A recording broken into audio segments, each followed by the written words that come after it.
Movie buff specialist Phil and John are back, and today we are on episode number. Oh gosh, John, I can't see it. What episode number are we on? Come on, help me out, man. Wait, is this episode 69? Is it episode? No, it's 63. Episode No, 63. We're right? on movie number 38. I know, I couldn't even see it. I'm sitting here and I'm like, I don't have it in front of me. It cuts it off halfway through. I should be more prepared. But today we're talking two war movies, Battleship Potemkin from 1925 and The Pianist from 2002. I went on a war movie binge this week. They could not have been any more different, and I can't wait to discuss that when we get to it. But John's movie is Battleship Potemkin. Mine is The Pianist, my first of three Roman Polanski movies that appear in my top 38. The only three movies that I have by him on my list, and I love all of them. You have Battleship Potemkin, which kind of sets in motion your 1920s Russian cinema trend, which we're going to see a lot coming up. I mean, to be fair, there are only two 1920s Russian cinema films, but yeah, we're hitting my Russian cinema films in the next over the next 38 episodes here. Can't wait.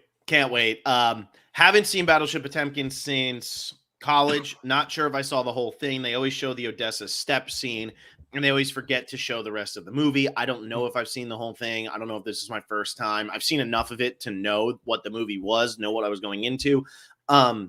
But this was definitely the first time I really watched it. What I was most amazed about, it's an hour and 10 minutes. Love that. Thank you. Yeah. Can people start making more of those so John and I don't have, I don't know, next week where we have the 3-hour Once Upon a Time in Hollywood and the 2-hour Ordinary People, which we then follow up with the 4-hour Seven Samurai and the 2-hour Usual Suspects. But maybe we should have more hour and 10-minute movies on our list. I thought that was very pleasing, especially for a silent movie.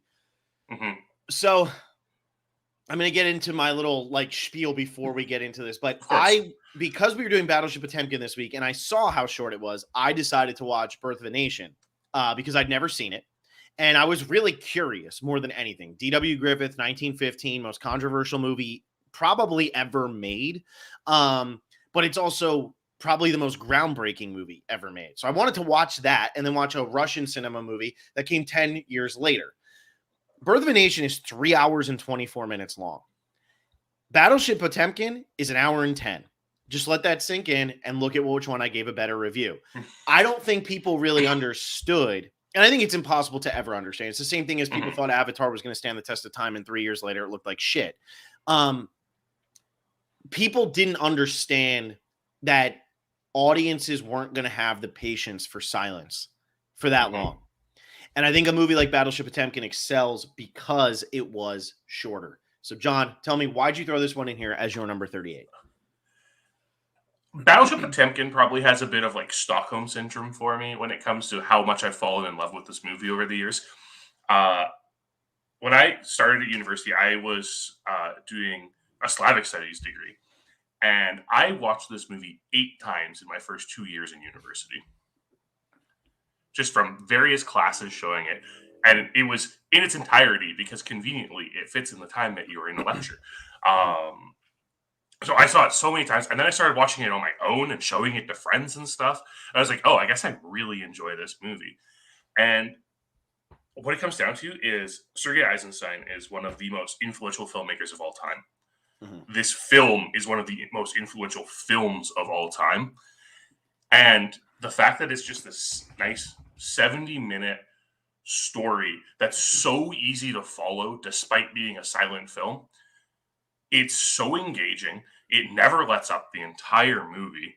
And it's a propaganda piece, and it does its job. You feel really riled up at the end of this movie. Well, and I always find it interesting that this is considered a propaganda piece because it is. But at the same time, this is a very anti-communist, anti-everything that's going on in Russia, anti-war movie. So it's a propaganda piece, but for anti-war. But you have to keep in mind, the time period when this movie came out. This came out in 1925, right? We're right on the heels of the Russian Civil War, following the Bolshevik revolution. So we're at a time where Lenin is trying to ease people into communism, right? He's pulled back with his New Deals and everything, and is with the new economic plan, and is now pushing towards going full communist, but he needs to get the workers there. And that's what this movie's really showing. We see Eisenstein right from the get-go establishes the fact that the higher-ups in the military are evil. They are bourgeoisie, they don't care about any of these underlings at all. They are just there to do their job, and they're there to make everyone else do theirs. And immediately we get this character of Vakulinchuk, who's ready to rile up the troops. He's that everyman hero that we see a lot in these Soviet era films. That is just communicating with everyone and being like, "Hey, we don't have to stand here for this." Yeah, and just is this rallying force for all of these people, and it's so engaging. It's so. I think one of the biggest scenes in like that first section of the film when we get the maggots. Oh, these are maggots; they're not worms. Yeah. It's just goes to show exactly how terrible these higher up people are on this ship. And that's where the propaganda is coming from in this. Is this movie isn't supposed to be riling people to revolution. The revolution's already happened. We're past that point. This movie is to reinforce the idea that communism is the correct way to the future for Russia. So this is a pro-communist movie. Very. See, that's what's funny to me because I was watching it as it felt like it was anti just because it was the guy who was going against the war and everything like that was the hero. But I think so here's what's interesting though. If you don't know the history of Russia, and you don't, because I don't really know it that well. I mean, I don't really care, to be completely frank. Like, it's just one of those things like you're very into it. There's a lot of people who are like, why do you like movies? I just do. But Russian history doesn't enthrall me. It just doesn't. However, not really knowing much about Russian history, aside from the fact that it was a communist country for a very, very long time. And, then it kind of moved away and now Putin's doing whatever Putin's doing. I felt like this movie was anti-communist because of the way it was presented, which it was presented as, for somebody who doesn't have the history of Russia, it was presented as power to the people, not the government, and we don't need war. But in reality, what you're saying is it was telling you we need to unite behind communism in order to move forward, because if we unite, we're taking down not the communist leaders, we're taking down the leaders pre-revolution, is what you're saying. Yes, that's what the movie's about?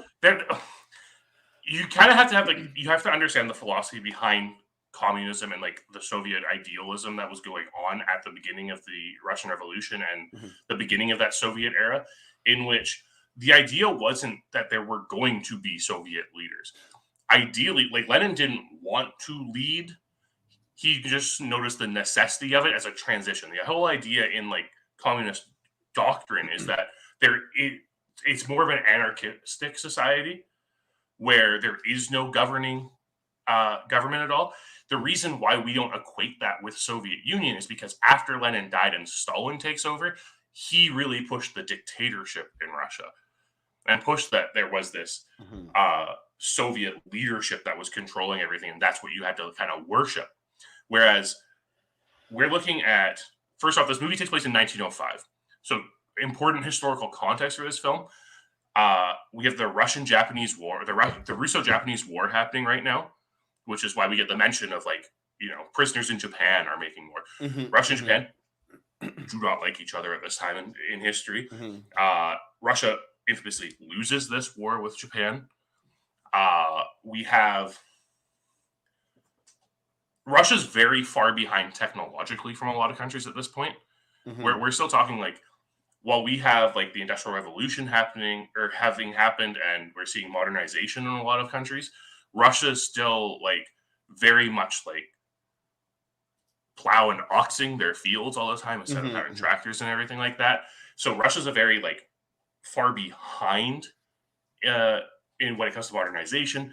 The Tsarist rule is really getting on the nerves of some people. And 1905 was the first Russian Revolution. Okay. So there was a Russian Revolution that happens in 1905. It's the same one that's depicted in Dr. Zhivago.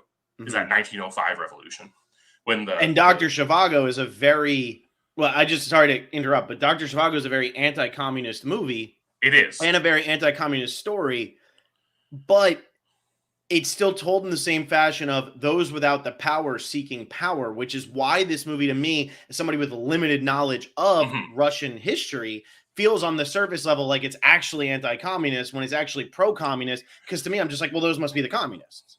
Right. Because what we're seeing, it's that difference in time period, right? Dr. Zhivago is a story that's written post-Stalinist Russia, whereas this is a pre-Stalin film. This is a film that is, like I said, it's coming off the tails of the Russian Civil War, which was the Reds, the Bolsheviks, going against the Whites and taking control of the country. Mm-hmm. And what we see here is this is that idea of, workers of the world unite, you have nothing to lose but your chains, right? Like this is like that classic Marxist thought process here. And that's what we're seeing in this movie. We're not seeing we are seeing an overthrowing of the governing party, but the governing party is czarist here. It is because it's 1905, right? It's a czarist governing party. This is not a communist party that people are rising up against. This is the people uniting to become communist. I think it's so interesting. It's funny because my biggest problem, and I don't know how it is in other countries because I've never been to a college in another country, but I learned this very quickly when I was doing my master's. My biggest problem with secondary education in America is that they do what they think they're supposed to without really explaining why. And what I mean by that is this. When I'm in this MFA in creative writing, you try to teach an English composition class and it's like, no, you must teach this book and you must teach this. And what is your reason for this? And what is your reason for that? At the end of the day, if you're getting into something that's creative, now English composition is a little bit different, but if you're getting into film, at the end of the day, you want to watch something and you want to know why it's profound. Why is The Pianist a profound film? Why is Battleship Potemkin a profound film? Why is A Single Man, something that is much smaller than both of these movies, a profound film? And I think the problem is our universities get so caught up in, no, this movie's important, so it must be shown, or this is what needs to be shared in a film school to teach this properly. That at the end of the day, it goes in one ear and out the other, because how does Battleship Potemkin help me to make the movie I want to make now? I don't want to make a movie that's like Battleship Potemkin, though. But you know what I'm saying? Like, that's what I'm saying. How does it do that? Now, their answer is, well, it's just something you need to know. You need to know how it's groundbreaking. There is plenty in Battleship Potemkin to pull from it to make a modern film. This movie's 97 years old, and there is plenty to pull from it to make a modern film. But that's not expressed in film schools and the like. And that's my biggest problem with universities, because I watched the Odessa Steps scene, and it felt like the professor was just like, well, frick, I got to do it. I don't have a choice. I've seen the eyeball cutting scene from whatever the goat movie, whatever the hell it's called. I forget what it's called. The Buñuel movie. I've seen that. There's no explanation for why that's happening. We don't know. When you sit there and watch Rome Open City, you're like, yeah, the Italians were sad. Oh, okay. That's all we know. There's no bringing it back full circle. Why is Battleship Potemkin so powerful, and why does it work despite the fact that it is a pro-communist, as I found out 7 minutes ago, a pro-communist Russian film? Why is it still work? Why is it still revered as one of the all-time classics, one of the most important films in cinema history, when it's a pro-communist propaganda film? We don't get that when we're being taught these things. And I think that's where, like, you could see it here. I have a pretty good knowledge of film. I had no idea this was pro-communist because I don't know the time period. I don't know any of that. And there should be that explanation, because without knowing about the Holocaust, The Pianist doesn't matter. Without knowing about the Bolshevik Revolution and what's going on in Russia, this movie does not matter. It doesn't have the same impact. You need to have a basic understanding. Yeah, I took this movie totally the wrong way. I thought they were anti-communist, blah, blah, blah. But I was still able to feel the passion and the urgency that Sergei Eisenstein was putting into this, because I knew that they were trying to take down something and unite. Mhm. I just thought that it was in the modern version of what you see in a Dr. Zhivago. But anyway, I digress. Go. No, exactly. And I mean, I really benefited from, like I said, I watched this movie 8 times in my first 2 years of university. And that was in a bunch of different courses. I watched that in a history course. I watched it in multiple history courses. I watched it in multiple film studies courses. Like, these are movies. So I have so much context behind Battleship Potemkin that a lot of people don't. Because a lot of people who see Battleship Potemkin are film students, and they're being told to watch it because of the Odessa step scene. But they're not being told, like, but when I'm studying my Russian cinema course, I'm being told, yes, this is important because of this historical context, and also the fact that, like, we're talking about Soviet montage theory with this film. We're talking about the Kuleshov effect, and we're talking about some of these more groundbreaking things in this film, which really go to show why this movie is important. And it's like, you can show the Odessa steps. Every single person listening to this podcast, whether you have watched Battleship Potemkin or not, has seen the Odessa steps. You might not have seen the original Odessa steps, but this scene is in so many different films. Yeah. You have there is no way any person who has ever watched more than 10 movies in their life hasn't seen this scene. Yeah. At least a part of it. I mean, I laugh about this because anybody who's a fan of Stephen Merchant had the show on HBO about 10 years ago called Hello Ladies. And in Hello Ladies, it's, it's the typical office cringe humor. It's meant, it's the uncomfortable humor. And in that thing, she has a girls' night, and she decides that instead of just having a basic girls' night, she wants to elevate their, whatever. We're gonna be intelligent. We're not just gonna watch a chick flick and whatever. And they sit down and watch this movie, and that scene is in that show that's on HBO. That's a cringe humor show. Like, so I know it's in everything. Like, it is all over the place because it's something that's very easy to show. You get a lot of, like, panic. You get the guy with one leg hopping around. You get the guy with no legs running around. Like, there's so much happening in this scene that can be used in context of chaos and all of that. But it really is, it's just fantastic filmmaking. However, it disregards the rest of the movie, which to me sucks, because this movie should always be watched from beginning to end. The Odessa steps are iconic, sure. They're iconic because we're told they're iconic. Yeah. There are so many other moments in this movie that absolutely would work. This movie should be shown in its entirety from beginning to end. That's just how it should be. It shouldn't. It's only an hour and 10 minutes. Just do it. That's what I'm saying. But I'm telling you, man, it's black and white. It's silent.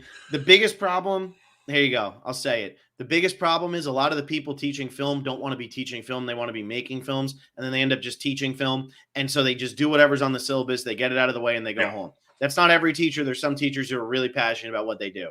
But a lot of teachers, they're just doing it because they have to. And especially in these history type classes of film, a lot of times it's thrown to a student or to like a GA or something like that who doesn't really know what they're doing or is just learning it. And that's what they're doing. It's just how it is. Like, I'm sorry, but this is a movie that should be explained to 18, 19, 20, 21-year-olds, the importance of it, because not for nothing. Battleship Potemkin, The Pianist, 2 movies we watched this week. And guess what?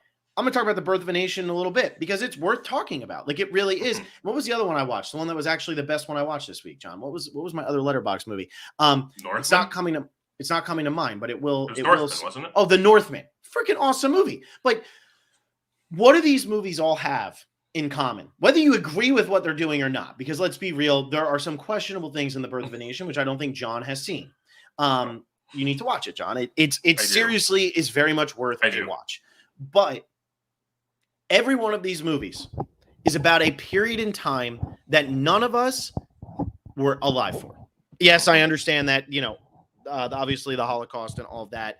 That was something that at the time of this movie, there were a lot more people alive who had experienced that. Now we're on the tail end of it, where we're getting to the point where pretty much anybody who was cognizant during that time has either passed away or is very, very old. And so it's not something that we're necessarily like seeing people who experience this. But all of these movies tell about injustice, and they tell about one point of view that is, this is bad and it must change. How do we make it better? how do I get my revenge? How do I get, like, every one of these movies ultimately is about revenge. I mean, obviously the Pianist, not so much, but his survival is revenge, which we'll talk about in a little bit. But you need to know the context and the history, because nowadays when a movie gets made, John Wick's a great movie. Don't get me wrong. Love John Wick. But everybody who tries to replicate a John Wick, why do I care? Yes, and right, like it's the whole joke about in BoJack Horseman about Scientology. Yes, and like, you know, because they're making fun of improv. But okay, yeah, that's a great movie. But why? What is it that this movie is trying to state? And we live right now in a time period where there are two distinct sides to everything. Every single thing. And I'm not going to say my political beliefs on anything. You guys can assume and you can be wrong or right. I don't care. But you look at something like in America, and I know that this has made its way to John, who lives in Canada and I don't even think is affected by this. Maybe I'm wrong. But Roe versus Wade. Look at what's happening with this right now. There are two very distinct sides to this. But how do people, if they're going to make a film about this, how do you tell your story? How do you tell your story about your moment in history? And how do you make it powerful and impactful and make it mean something to audiences 97 years later? How do you do that? I think we are very much in a generation that doesn't know how to do that. I think we are in a generation that is very much struggling to figure out how to say these things. Battleship Potemkin is propaganda, and yet there's an art to it. Sometimes we see things that are just too over the top, hitting you on the head, and it's not 1925 anymore. Battleship Potemkin would have to have more of a story if it was made now. However, there's a lot of movies that are just being made now that aren't getting the point across they want to get across because they're getting the point across too directly and not actually making a greater statement about something. Yeah. This movie needs to be taught that way so people understand the statement rather than blacking out, canceling, pretending it didn't exist with The Birth of a Nation. That movie should be studied because people should understand, why would D.W. Griffith feel this way? And how do we correct this? How do we make things better, not worse? How do we make things better without hatred? And I think that is what is missing in the context of a lot of this stuff. And obviously I'm more passionate now because you had to correct me on this after I just watched the movie and thought all week I knew what the movie was about, and I didn't. But I just think that's missing so often. And that is what it takes to make a great movie. If you're going to make a great movie about the Trump era, it better not have Trump with fake teeth. Vice is not a great movie because it makes fun of George Bush and Dick Cheney. That doesn't make a great movie. Whatever that garbage movie that Adam McKay did this year is called, with Leonardo DiCaprio and Jennifer Lawrence. Whatever it's called. Don't Look Up. Thank you. I wanted to call it This Is the End, which that would be an insult to This Is the End. Yeah. But that's not clever. Like, you're not saying anything. What can you say? And I think that we need to look at these old movies, and rather than say, look at how this movie changed the history of filmmaking, we need to say, look at how it influenced storytelling. Look at how it influenced a society into thinking a certain way. Look how this director got his message across because he suffered under the czarist rule. I think that is what is missing from a lot of this stuff, and why this movie, ultimately is great. Yeah, I mean, historical context is so important for film. Just like any art, right? When we're looking at art, we need to know the historical context that is going into any form of art, whether it be visual art, dance, film, literature, whatever. There is so much that influences it that you have to pay attention to in order to fully grasp it. And what I feel Battleship Potemkin does is, like you said, you thought you knew what this film was about. You still understood the story of it for the most part. You understood the emotions that you were supposed to feel about the film. Does now knowing that this is communist propaganda change your outlook on the film at all? And whether or not it accomplishes its goal? Not at all. And I think that's what's amazing about it. Because what's fun, okay, so I don't think that this is like a necessarily controversial thing to say in America, because I think, doesn't matter what side of the line you're on, you're probably thinking this in America. Very anti-communist guy sitting here talking to you right now. Very much. Sorry if that offends anybody, but I am, and I don't care. That should, if that offends you, too bad. But again, I'm big on separating the art from whatever it's like, Mhm. whatever it is. Like, same thing with The Birth of a Nation. The movie, yeah, it's dated as all hell. It's 107 years old. Okay. Yeah. Anything that's 107 years old is going to stink, but it accomplishes what it's trying to accomplish, and it does it in a pretty good way. Battleship Potemkin, no. To me, what's amazing about this movie is, even though it's pro-communist, you sit down, you watch this movie, there are characters who are suffering at the hands of people that are more powerful than them. They are forced to work for these people for minimal, and they have to survive. Now they finally have somebody who is willing to stand up and say, screw this, I've had enough. They fight back. They get the power, and now the people join them. And yet the people and these people who are protesting still don't have the power over the government, who is in control of all of the military. The military comes out, it executes people blindly for no reason, and then finally it's going to go and destroy this ship. And they let them go because that was the final thing that they could do. I just said the whole story of Battleship Potemkin, it doesn't matter what this movie is pro or anti. At the end of the day, this movie is about struggle and overcoming and trying to get better than the government that you're living in the moment. Everybody, they say it, I think, in Before Sunset, everybody thinks that they're living in the worst time period. It always feels the worst. It has progressively gotten better. Everybody thinks it's the worst, though, just because they're living it. They're experiencing it, and everything else they haven't experienced. This movie says to you, man, what would I do in that situation? And me, if I was being fed maggoty meat, I guess I'm pro-communist then. Like, let's go. I want to get out of this. So I think that's what's powerful about this movie. It doesn't matter what it actually meant in 1925. It does, but it doesn't. It matters, can it still mean something now? And it absolutely 1000% does. And a lot of that comes down to the fact that these themes are still themes we see discussed daily nowadays, right? Like, we are seeing record amounts of unions sprouting up in the States right now. And like, this is exactly what this type of movie is talking about, is like this struggle of like oppression versus the oppressed, and what the people can do to fight against back against it. This movie is just timeless. Yeah. Like, unfortunately, this movie is timeless because that struggle is always going to exist. Yep. In an ideal future, we don't have that struggle anymore, but for the foreseeable future, definitely have that struggle. And the way Eisenstein presents it, using Soviet montage theory, and Eisenstein is not the founder of montage. Might as well be. Obviously, that was Kuleshov and everything, but what? Sorry, everybody. I have to interrupt you, John. Obviously, guys. Obviously. Obviously, that was Kuleshov. Yeah, obviously. But Eisenstein had this theory that he ran with when it came to montage, and montage wasn't about processing the images one after another, but on top of each other instead. Yeah. Whereas in like each successive image you have is processed with the image that precedes it, and that is how you get this emotion out of it, right? Mm-hmm. Like there was one ridiculous montage sequence when the Potemkin shoots at the Odessa theater, and then we get the lions. Yeah. Like the lion reactions, it's hilarious, but it feels so wonderful at the same time because you just feel everything that's going on because of what precedes it and how it gets to that point.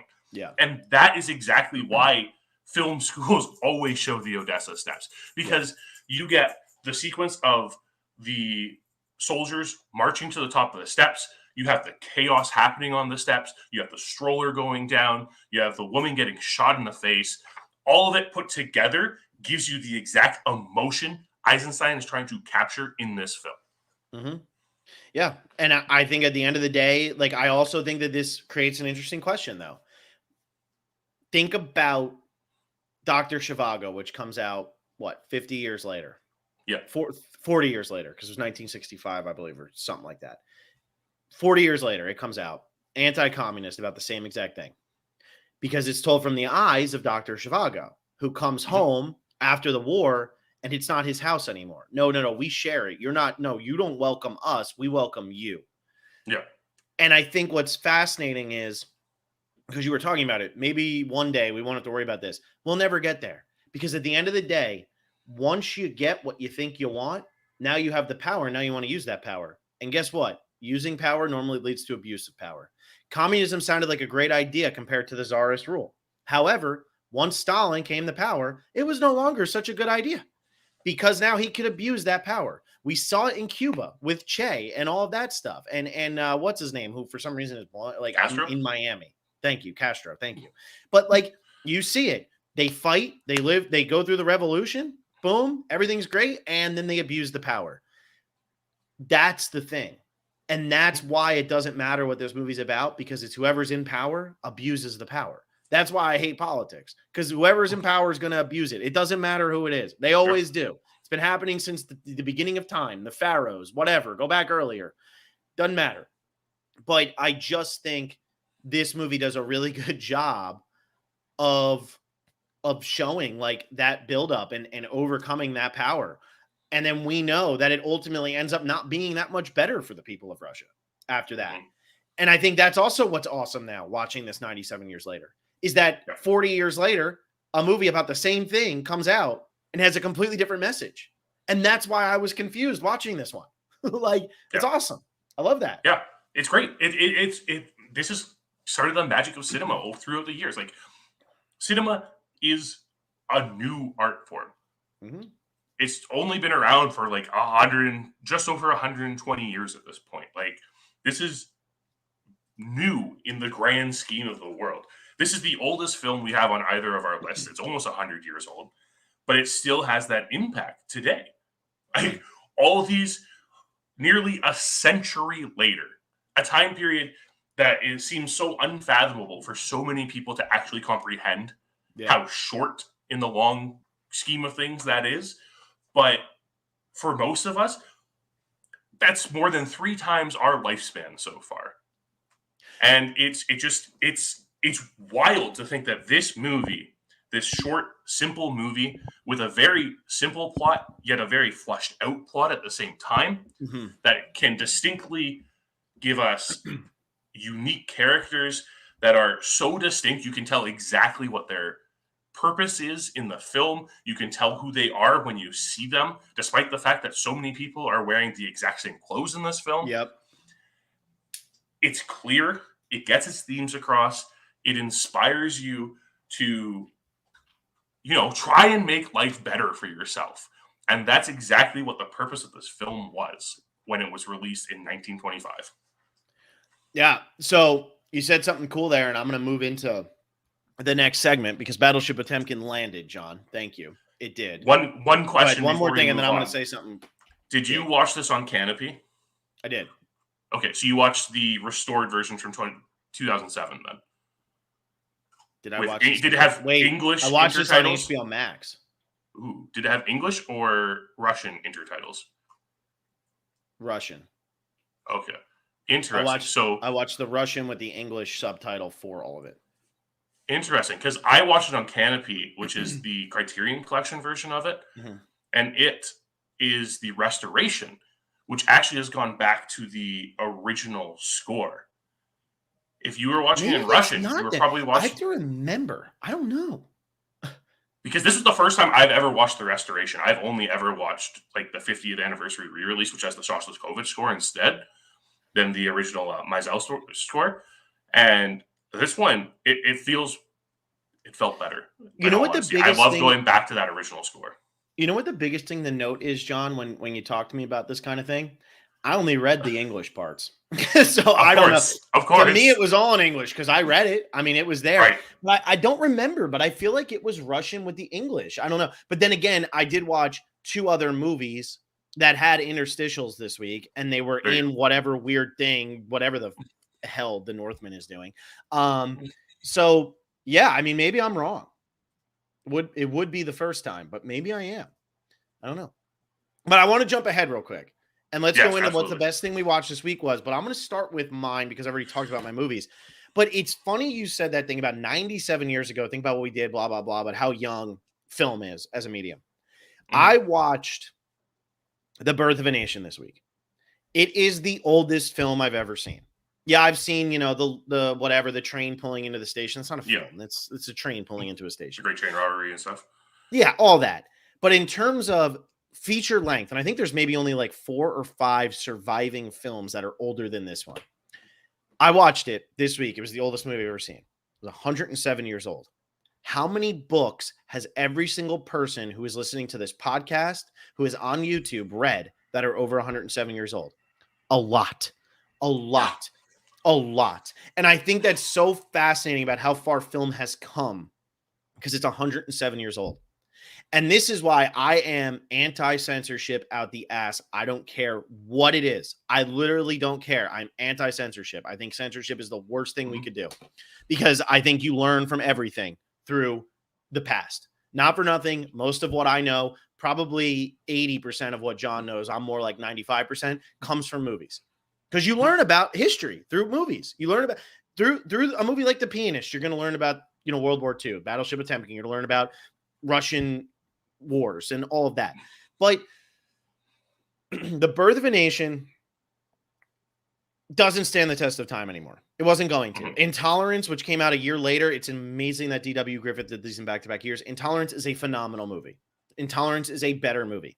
However, what The Birth of a Nation really did for me was it really made me go back and look at a time in American history that nobody talks about and nobody looks at. And that's the Reconstruction Era. Now, I didn't go back and look at that because I was like, man, he's telling me the Klan has a reason, and that means the Klan had a reason. No, that's not why I went back and looked at it. I went back and looked at it because the period after the Civil War in American history is never talked about. It is never discussed. We just skip ahead. Let's just move into like the Industrial Revolution and all that. So we don't need to worry about this. The Reconstruction Era in American history is not talked about in America because it was a shitty time, because we did a really bad job. And The Birth of a Nation made me go and not watch, but look up a lot more about the Reconstruction Era in American history. And it was a lot of stuff I didn't know. And it is crazy. It is crazy to think that a lot of that stuff isn't far from what people are claiming is happening now. And it's 107, 140 years later. And I think that's why films should never be censored. Books, films, whatever. Granted, if it's just blatantly like a, racist snuff film, yeah, there's no purpose for that. But this movie was told, D.W. Griffith says it in every interstitial. I didn't mean it. This is not meant to be anything except what happened.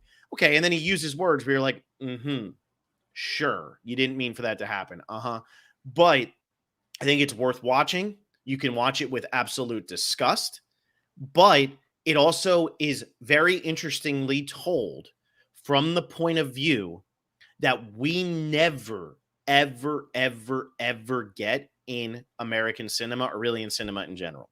That's all I'm going to say about that movie. I gave it 2.5 stars. It's long as hell. The first half is very well done. The second half is well done, except everything about it is insanely racist. Everything. Watch it, be disgusted, but learn about American history, because there's a lot in that movie that'll get you thinking, wait, there's no way this is real. Let me go look this up. And you look stuff up. That's it. Just do your own research. However, I still think that there's a purpose for movies. It's 107 years old. Thank God movies weren't able to be made in 1865. That's all I'll say. There's a reason why we progressed as slow as we did as human beings. That being said, The Northman is a freaking masterpiece. I loved that movie so much. I can't wait to watch it again. Might be the loudest movie I've ever seen in my life. Yes. Everything was so loud, but the score is amazing. I love the violence. Robert Eggers just has a phenomenal eye for direction. I gave it 4 stars. Would not be surprised if I watched this a couple more times and it ends up being my new Revenant, where it pops up and everything else gets kicked off. Love the supernatural. Loved all of it. My favorite movie that I've seen this year, because it's the only movie I've seen this year, but my favorite movie that I've seen since 2020, since The Father, for sure. So what do you got? What do I got? I mean, I saw The Northman. I talked about it last week, but that movie's incredible. Eggers just, he's proven that he's not a fluke. He is very good at He making has movies. proven that. That's for and he proves that he knows his history, and I think that's why it's important. Yep. I watched a few things this week. I finally watched Brokeback Mountain for the first time. Movie's good. I'm sorry, Phil. I fall on the Brokeback Mountain side of the argument. I told you Brokeback Mountain's a 4-star movie. I just said you did. The other one's better. I personally prefer it than Crash.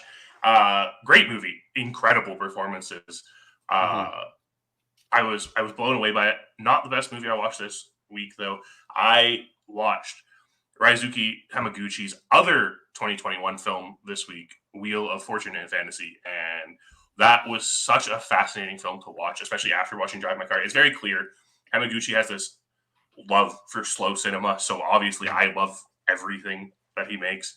And this is really interesting because it's three short stories essentially in the film, each like kind of focusing on like relationships and love and connections with people. It was really fascinating. Hamaguchi just has that wonderful time where he just takes his time on every shot and just lets conversation happen without going away from who's speaking, without looking at reactions or anything like that, just focusing on what's happening. It's a beautiful film. Just got added to Canopy. Highly recommend. I'll check it out because I did like Drive My Car. Didn't love Drive My Car. Wasn't like a John level fan of it, but I did like it, so I'll definitely check it out. I was wondering what that was. Not gonna lie, I didn't click on it when I saw your review, but I was like, what is that movie that he watched? Like, what is this thing, John? Like, what are you doing?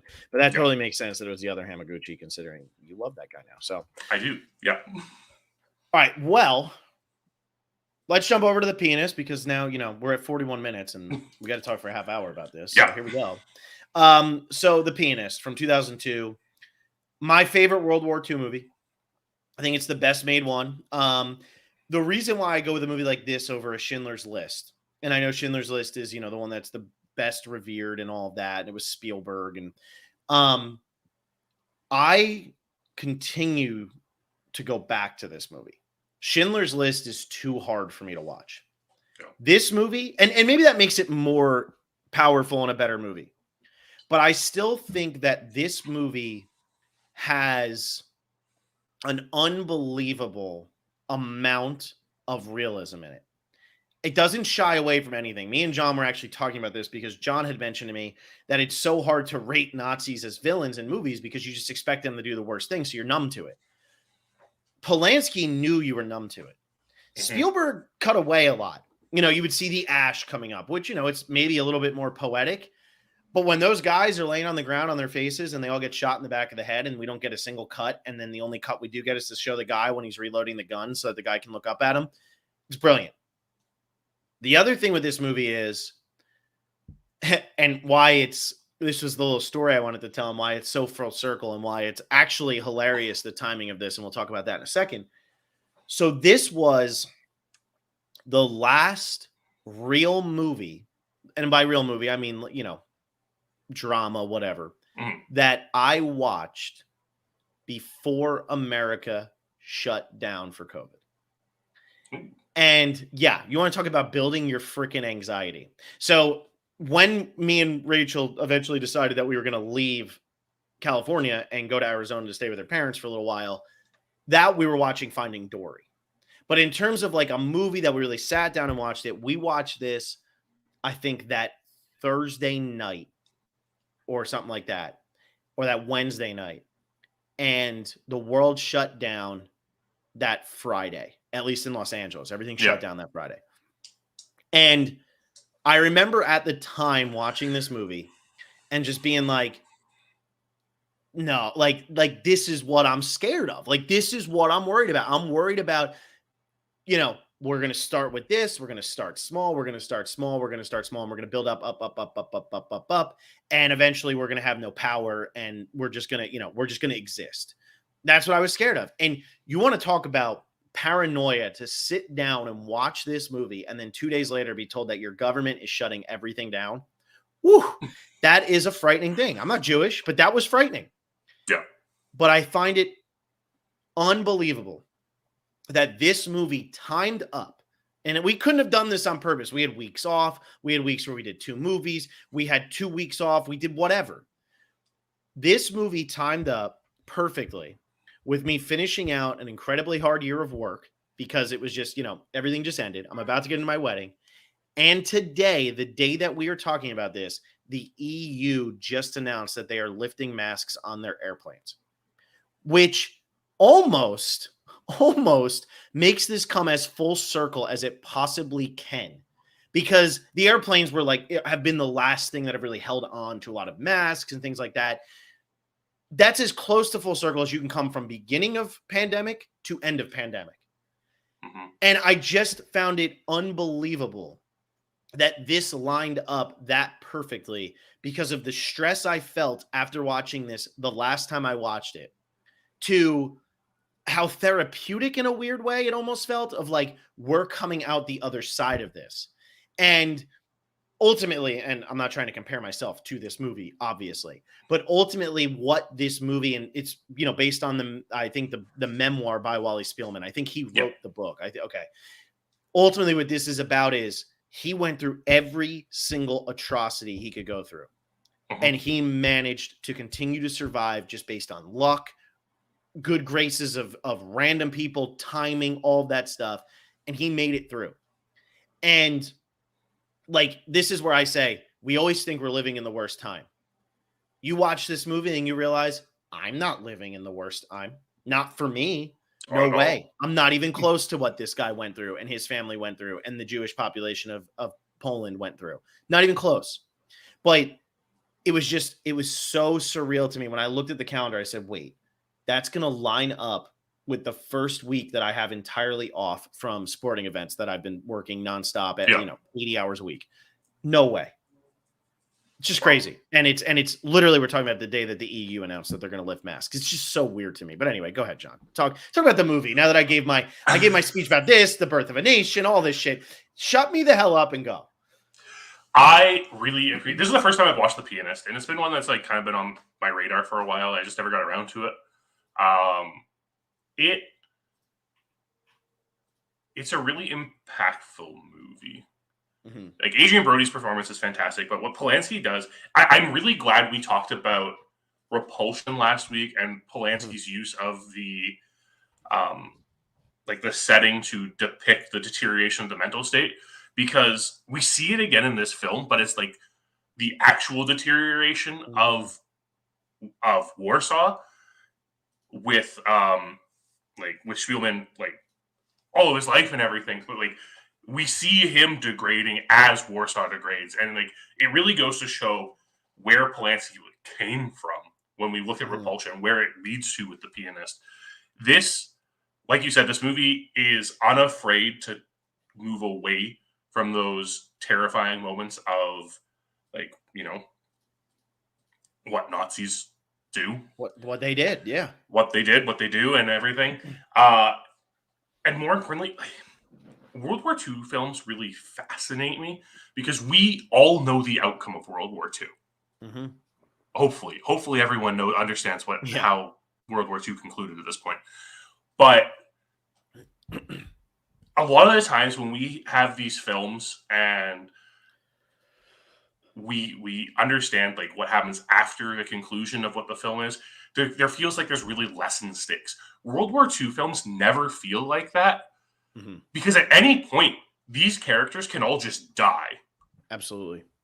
And I'm so glad I didn't realize this was based on his memoirs until after I finished watching the film, because there is not a single point in this movie where you're watching this without that knowledge that you don't think, oh, he's done for. Yeah. And to create a story the way, had we seen up to this point, and I know we've seen Life is Beautiful, but I just rewatched Life is Beautiful. These movies aren't even in the same freaking ballpark. I mean, it's the foot rub, whatever. It's not even close. Had there been a movie that was told entirely from the point of view of a Jew that was working from pre-Holocaust into the actual Holocaust, Was this the first movie they did that? Because I think about Schindler's List. It's told from the point of view of Oscar Schindler. Yeah. So Oscar Schindler has the control. He's deciding what's happening here. In this movie, Spielman has no control. He has no knowledge of what's going on outside. And I think that's what makes this movie all the more terrifying because it's claustrophobic. You're him the entire movie. Now, I knew it was a memoir. Obviously, I've seen it 100 times, but even when I watched it the first time, I knew it was a memoir. You still feel the suffering and the pain and all of that the entire movie because you're with him every step of the way. Polanski is a master of this. For anybody who's not sure of this, Chinatown, Jack Nicholson is in every single scene. The Pianist, pretty sure that Adrian Brody is in every single scene. I'd have to rewatch it again, but I'm pretty sure, okay, there's going to be shots where he's not in, but I'm pretty sure that every scene he is in some way, and we are seeing it from his point of view. That's unbelievably hard to do, but that's why this movie compels me so much and why it manages to keep the intensity up so high, even though I knew what the outcome was going to be. Man, we're watching him go from we have everything to we have less to we have less to we have nothing to my whole family is gone to now I really am just starving and I'm not even living. I'm a rat in a cage at this point. Like there's nothing I can do. It's brutal. Like it's just a brutal depiction of this. And I don't know if we'd seen this up to this point. Had we? Nothing really comes to mind of like a Jewish protagonist navigating the entire extent of the war like we see in this film. I mean, it goes beginning to end. It's it's the whole entire thing from the moment he's playing the piano and they get the first bombs dropped all the way until he's eventually rescued by the Russians. It's crazy. Yeah, it's such an emotional journey to go through because it's just a story of survival. And like that's what I think a lot of people will watch this movie and not realize that this is just a survival movie. This is what did this person, this human being who went through this experience have to do ensure they could survive this 5-year period.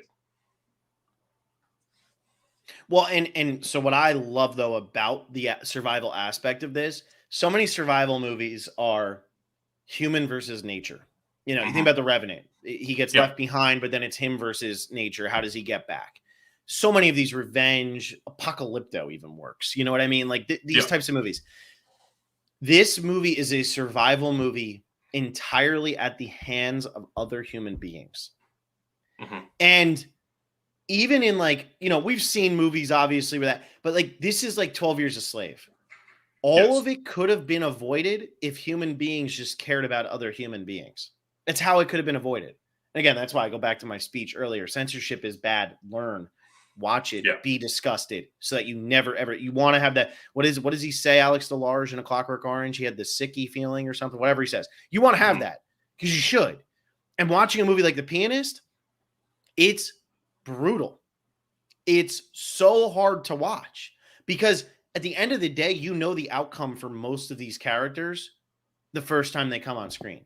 You know the father's going to die. You know the mother's going to die. You know that bad things are going to happen to everybody and there's nothing they can do to stop it.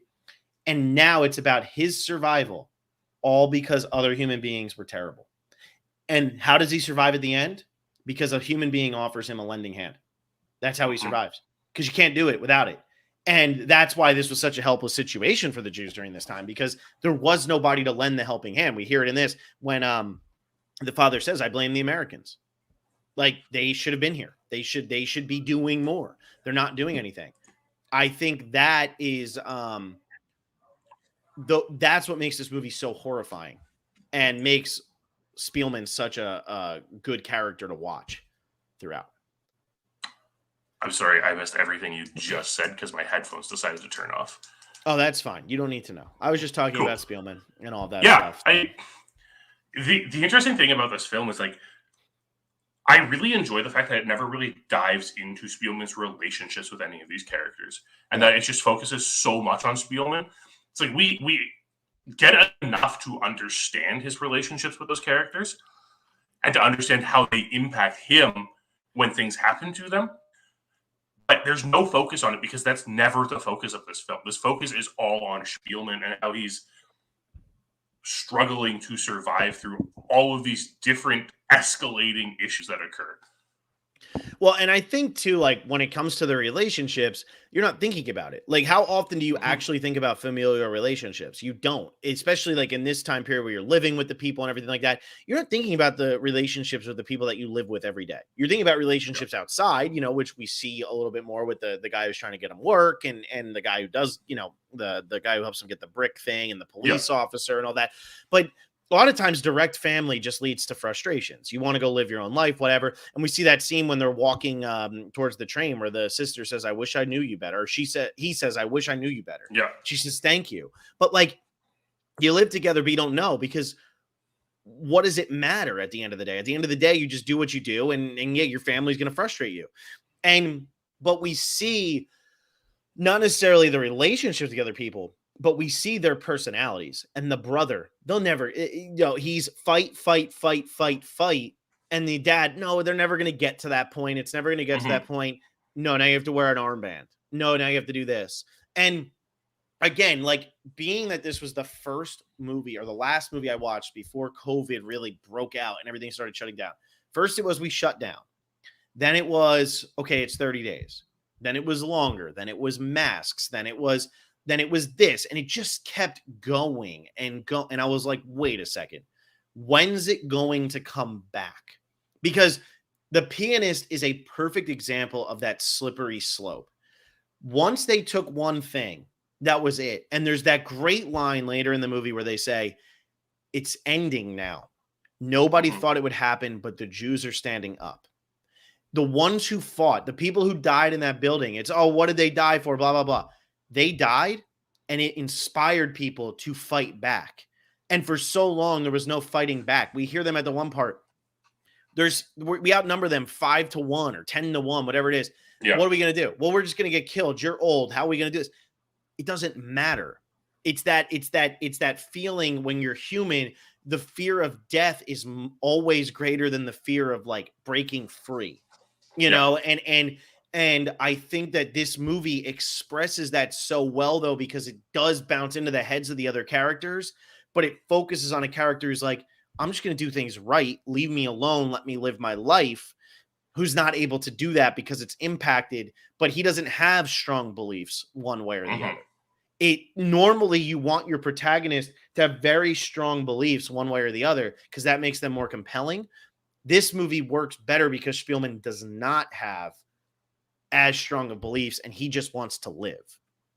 Yes. Yeah, it's that intrinsic drive for life and for survival that really propels the movie, because we're not seeing his opinions, because we don't need to see his opinions. No. Because again, going back to what you said, I said before, Nazis are bad.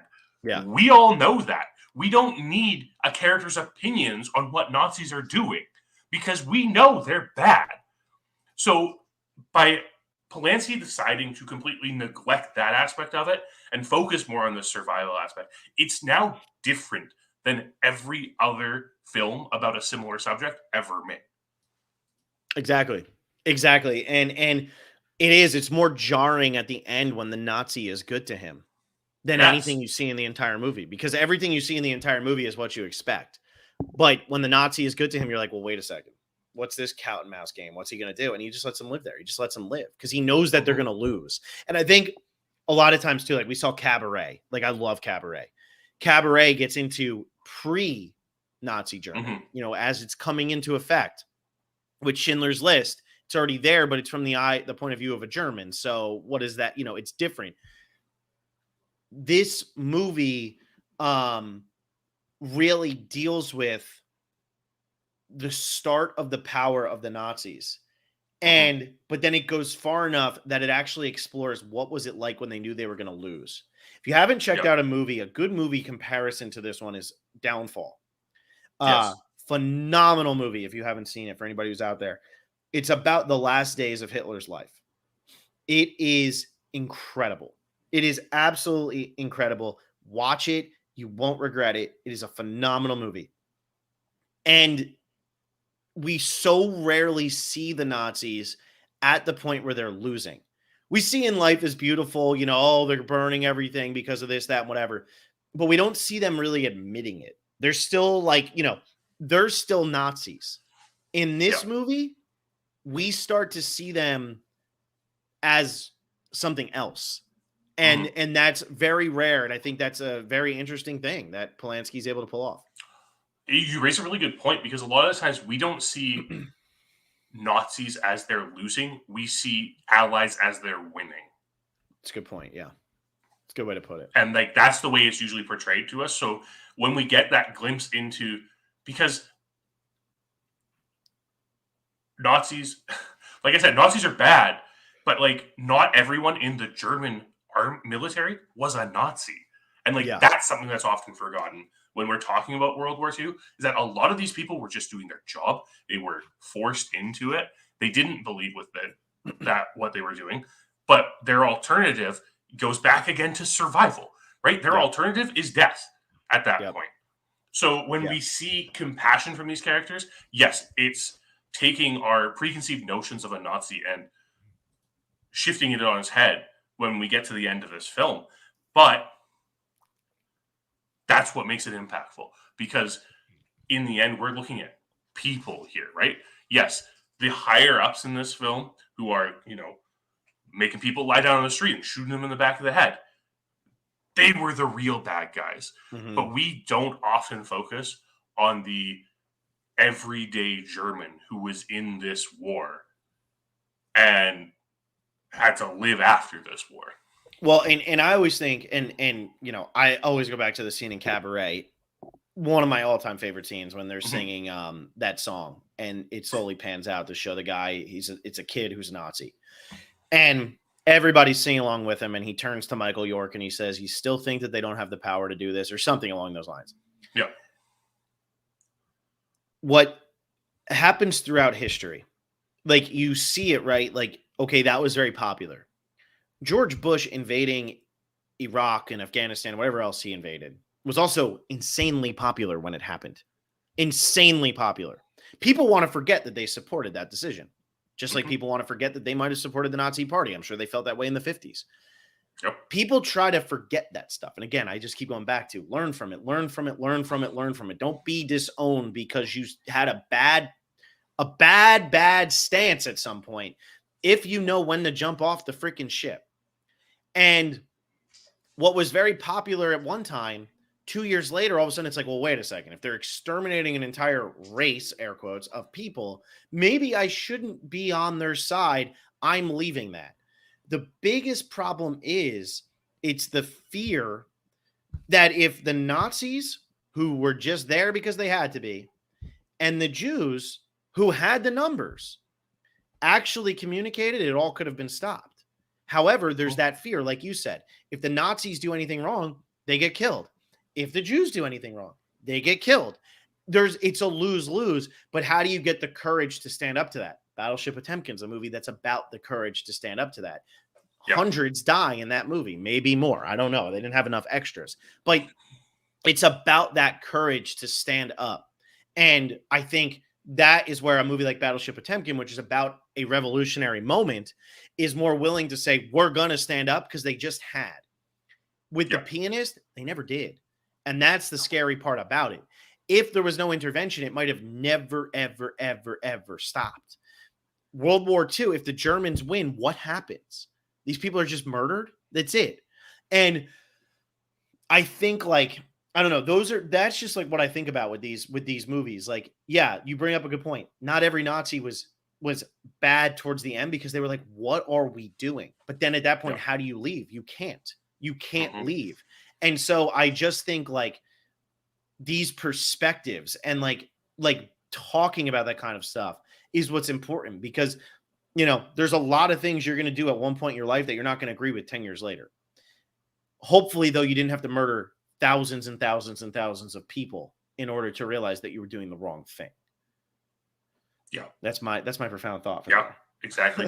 And I mean, when we get back down to it, like, this movie's called The Pianist, and it's very powerful for us to be able to discuss art like this, and that, like, in the end, it's Spielman's playing of the piano and his art, which Mhm. really saves his life in the end.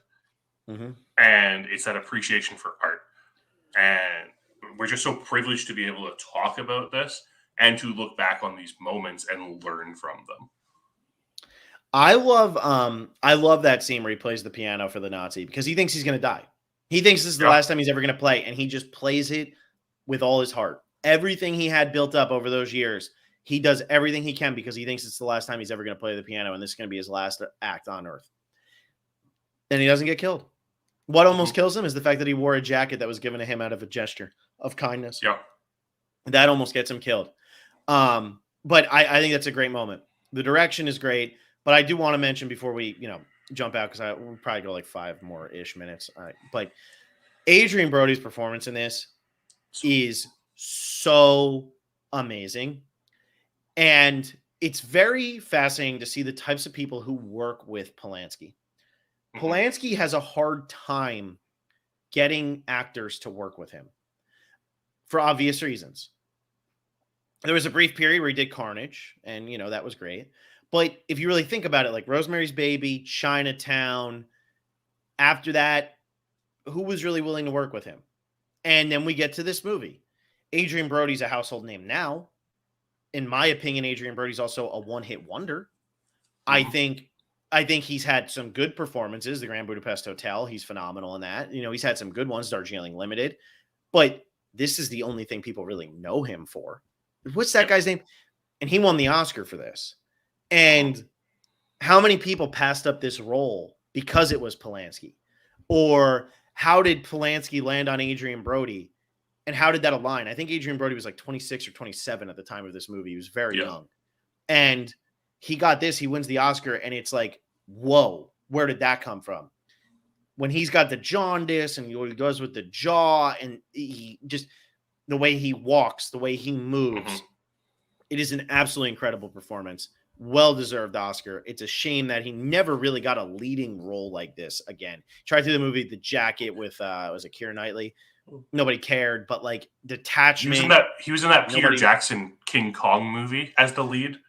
That movie didn't have a lead. So Yeah. I loved that movie, and I can tell by your reaction that you don't really like it, but I It's been love a that while movie. since I've seen it, to be I love fair. that movie. But that's Naomi Watts, Kyle Chandler, Adrian Brody, Jack Black. Yeah. It's got so many leads in that movie. And then, I mean, you could argue that Andy Serkis as Kong is the lead That's in Kong. that movie. Yeah, Like, that's true. there's so many people in that. So that was more of a Ensemble cast. ensemble. And that was only 3 years later. Yeah. After that, Adrian Brody kind of vanished. Mhm. But all that's to say, it's a great performance. Polanski does a great job directing it. And I can't help but keep drawing the parallels here because it's just funny to me how time just keeps going, huh? You think about everything that Roman Polanski did in his Mhm. life, what he was alleged to do, what he did do, whatever.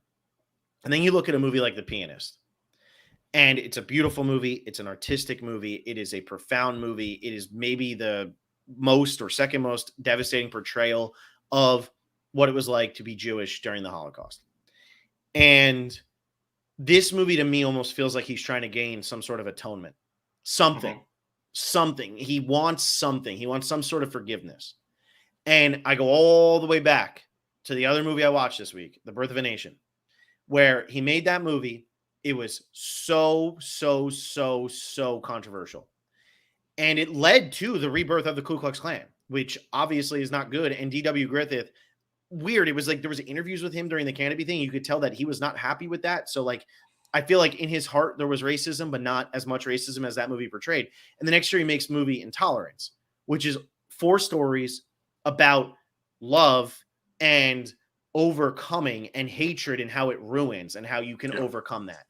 And it's just, to me, I say this all the time, but every director, every artist, every actor, every actress, they have something that they're going to have done that you're not going to like. Now, some of them are going to be criminal, like Kevin Spacey, like Roman Polanski, all of that. Some of them, they're just going to make movies that you're disgusted by, like D.W. Griffith. However, can you separate the art from what is being made? The art from the artist? And I can. Mhm. And I understand that some people can't, but I'm just thankful that I can because it allows me to really appreciate a movie like The Pianist. When some people see Roman Polanski directed it, I will never look at it, because I think this is I have it as my number 38. I think it is one of the most important movies in the history of film, and it's only 20 years old. And I think it's only going to grow in importance as we move into an era where nobody who survived the Holocaust is still alive. Yeah, no, absolutely. It's one of those films where it's a shame if people aren't willing to watch it because Polanski's name's attached to it. This is a movie that's worth watching. It's worth watching. We see so many World War II movies about the conflict, and we never see enough about the actual suffering of the everyday people through World War II. Yep. And while we have history courses in high schools and post-secondary showing like the opening invasion scene from Saving Private Ryan, this is the type of movie they should really be seeing if they really want to nail home what World War II was doing. What the horrors were, what the terrified. You didn't know I just saved your life. Just keep walking. Don't run. You know what I mean? Like what? Spielman, what are you doing? Grabs him, throws him back. I just saved your life. Like those things, those moments, like he never sees his family again after that. Yeah. Never sees his family again after that. In fact, he pretty much gets told they're dead. Yeah. But that's the last thing that we get to see. And then we get to see the opposite side of it at the very end when Hosenfeld is sitting in the thing going, the pianist Spielman, is he there? I know Spielman brings him back and he's not there. And all they know is he was killed in 1952. Yeah. I don't know. I just think it's great. I just think it's great. I think it's so powerful. And I think, I mean, I have no problem saying it's my favorite World War II movie. And I don't know how it's going to be topped, because what I love about it, there's no war. There didn't need to be a war. So many times we see a movie like Defiance, right? Or Fury or something like that. They always try to add in the war element, something to make it exciting. There shouldn't be excitement surrounding this. No. It should just be purely devastating. And a movie like Saving Private Ryan, it's a different movie. It's not trying to get into this. It's trying to get into the Americana of everything. Yeah. But as this movie says numerous times, and it's directed by a Pole who obviously hates America because of everything, they say numerous times, I blame the Americans. Because how long did it take the Americans to actually get involved? A long time. And how many people died because of that? Now, they can't know that in the moment, just like there's stuff going on in other countries right now that we don't know necessarily the extent of. But I just think it's great. I also think what this movie does a great job of, and then I'll let you get your last closing statements in here so we can go. But I also think what this movie does a great job of is show the horrors of the battle being fought in your backyard. Because American cinema like this normally follows the character as they go out into Europe, and it doesn't matter because who cares? Like All Quiet on the Western Front, we see it a little bit. But this movie with the explosions and the buildings going down and the wall being torn down and all that stuff, it gives you that fear and that, oh my God, like this was happening where they lived. Like there was no escaping this. I think it does a great job of that, and maybe the best depiction of that in film. Yeah, I can definitely agree with that. It feels so much more grounded as a war film because it doesn't show conflict. And that's something that a lot of filmmakers can really learn a lesson from, is impactful characters and their motivations are so much more telling of a situation like this than just retelling events for action's sake. Yep. Well, I hope everybody enjoyed watching these two movies. They sure are uppers. Next week, we actually are talking about a little bit more fairy tale-ish movies.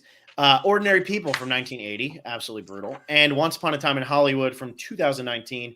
John's got Once Upon a Time in Hollywood. I got Ordinary People. Once Upon a Time in Hollywood was higher up on my list, though. So, we'll be talking. And we just can't go a week without talking about Roman Polanski, apparently.